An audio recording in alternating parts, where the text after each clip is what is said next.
gas pipeline in the works going from Iran to Pakistan. There's another one supposed to be going through Iraq into Syria and on to Turkey.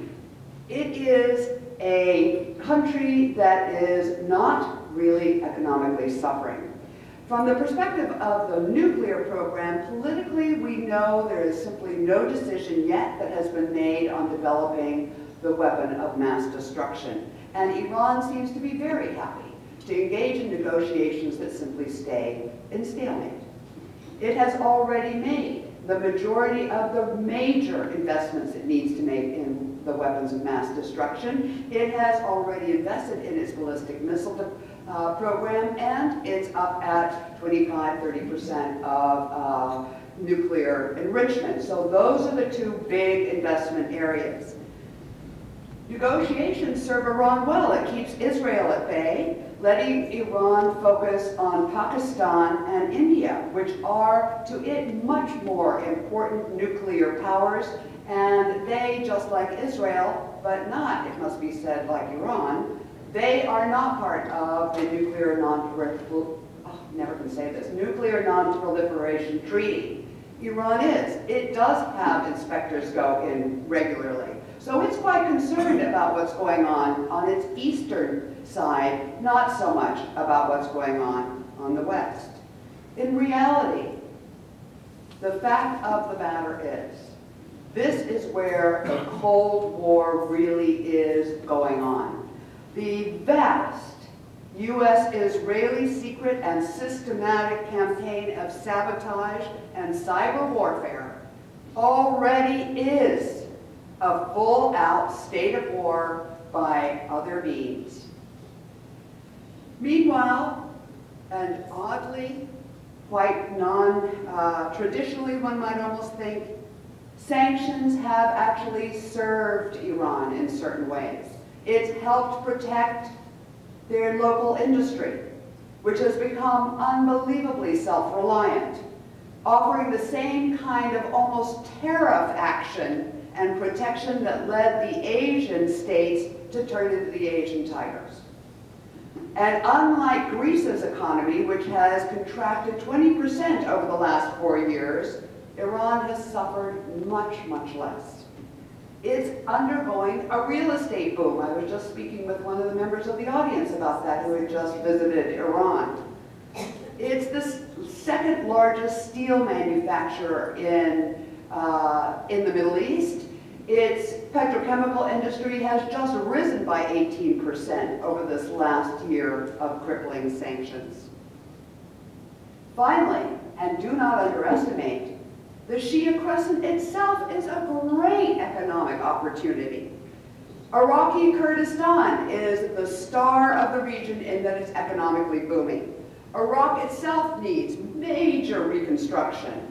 Syria is a war machine, one of the best places to ever invest economically. There's trade, development, services, all outside the protection of sanctions.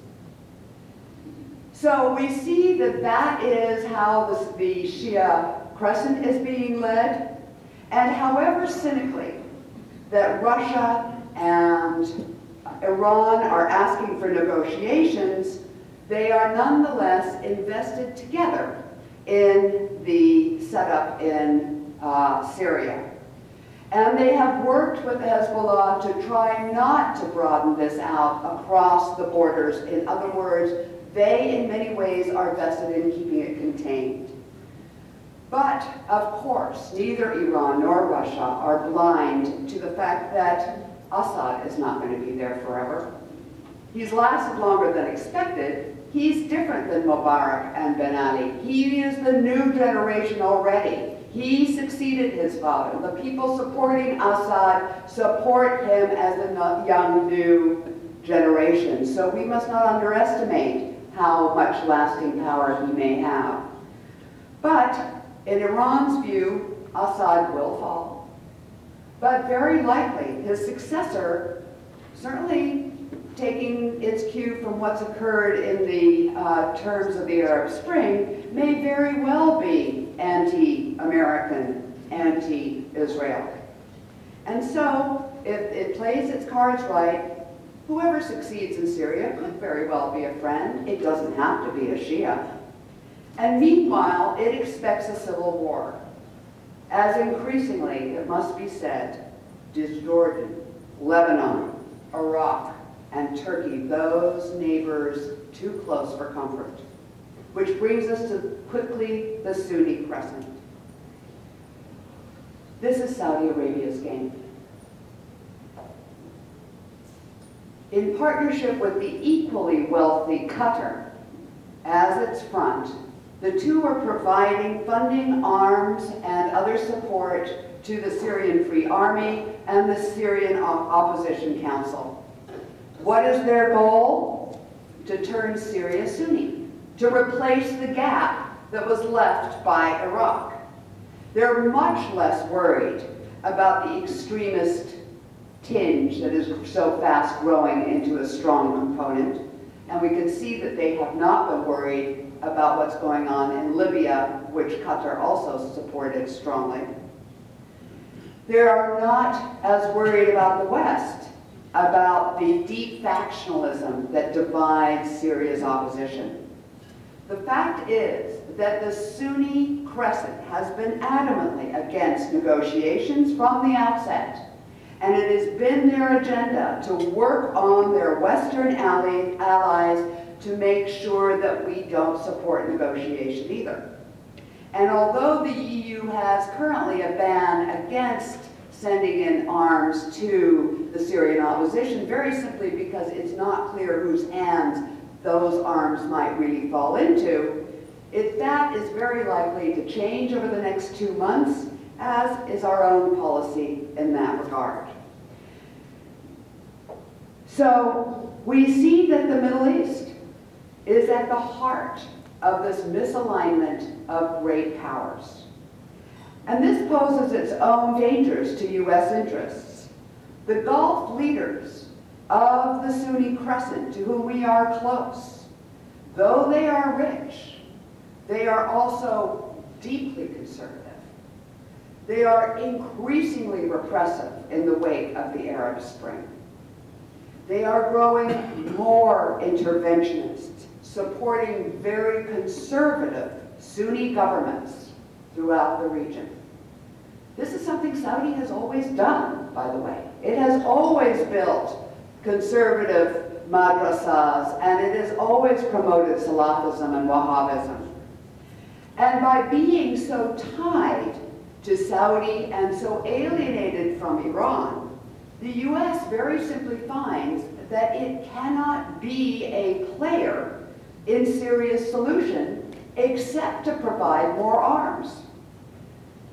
By condemning Iran's revolutionary guards and Lebanon's Hezbollah as terrorists, it is unable to sit down at the table with those two significant actors in this particular drama.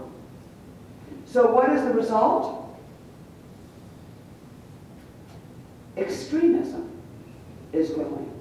Extremism is spreading the Syrian conflict.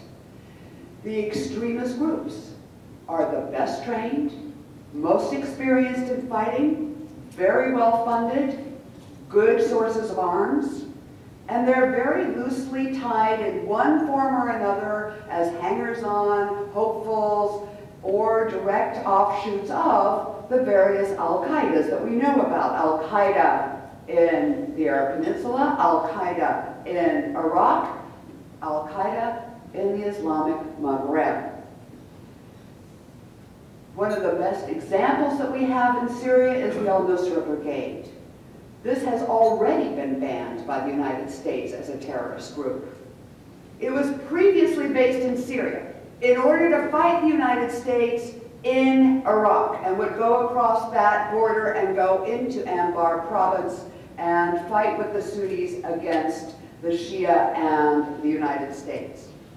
Now, it has switched sides on the border and is sitting in Anbar and fighting up in Syria. However, with a difference from the time that it fought us at the time of Iraq's occupation. Because They're fighting on the same side we support. They're fighting on the same side that the West is on. And they are further secure in the knowledge that the U.S. is not really going to betray that side because it's not going to support negotiations with the Shia. So we see the spread of this conflict. I could, at the time of questions, happily go into what's going on in Lebanon, in Jordan, and let me just for a moment take a look at Israel, which is becoming very worrisome even as we speak. The border between Syria and Israel is becoming increasingly tense, with mortars from Syrian-based extremist groups falling into Israeli settlements that lie in the Golan Heights. If pushed, this is very likely going to become a new front in this war. And Israel will follow through and fight very much as a proxy in fighting Iran. And as Syrian extremists at the moment are beginning to push the idea that they can move from Syria and promote the Palestinian cause, the likelihood is that if they do this and follow that war cry, the 60% of Jordan's population, which are Palestinians, will most likely help that state tumble into. So what do we have? We have a gathering global Cold War with a very, very hot Syria at its core. This is translating into an increasing international standoff, illustrated by the absolute inability of the Security Council to find any common ground. The US and West on one side, Russia and China on the other. Kofi Annan saw absolutely no solution and resigned. His successor, Lakhdar Brahimi, who also has a great deal of experience, was UN Special Representative to Afghanistan and Iraq. He's negotiating as hard between the global powers to try to find some common ground there as he is in any of his negotiations with internal Syrian opposition groups. What does failure look like? There's at least two possible scenarios. Syria could become a failed state, a Somalia in the Levantine heart. Or it could become a fractured state, a state in perpetual civil war, fueling constant regional wars on its edges. And if Israel gets involved, very likely a new security zone will be set aside, very much as is the case in southern Lebanon. And so that will carve out another barrier area around Israel, out of Syria, surrounding Israel on three sides with a no man's land. This is hardly the outcome that the Syrians rose up to ask for when they joined the Arab Spring calls for dignity and jobs and social justice. And so I ask you, I ask myself, is there no other way?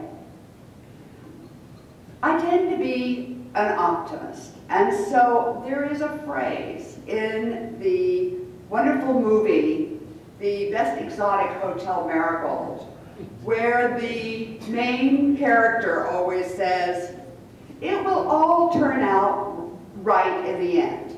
And if things are not yet right, it's not the end. So we know where the roots of some of this brewing Cold War came from, that it started, in fact, decades before the end of the last Cold War. And we're now seeing its poisonous green root shoots break through the ground. And nonetheless, there are other voices thinking out of the box. Recently, it has been suggested that instead of increasing arms to the Syrian opposition, Washington should possibly work to convince Russia and Iran and Saudi Arabia and Qatar to stop all arms flowing into Syria. If we are not to be defined as a state that had a unipolar moment but proved diplomatically weak, and we're not able to use that diplomatic moment and that power to create real change beyond warmongering, that's an idea worth thinking about. Because not only would it reduce the killing on the Levantine plain, but it really could head off at the pass a second global Cold War. Thank you.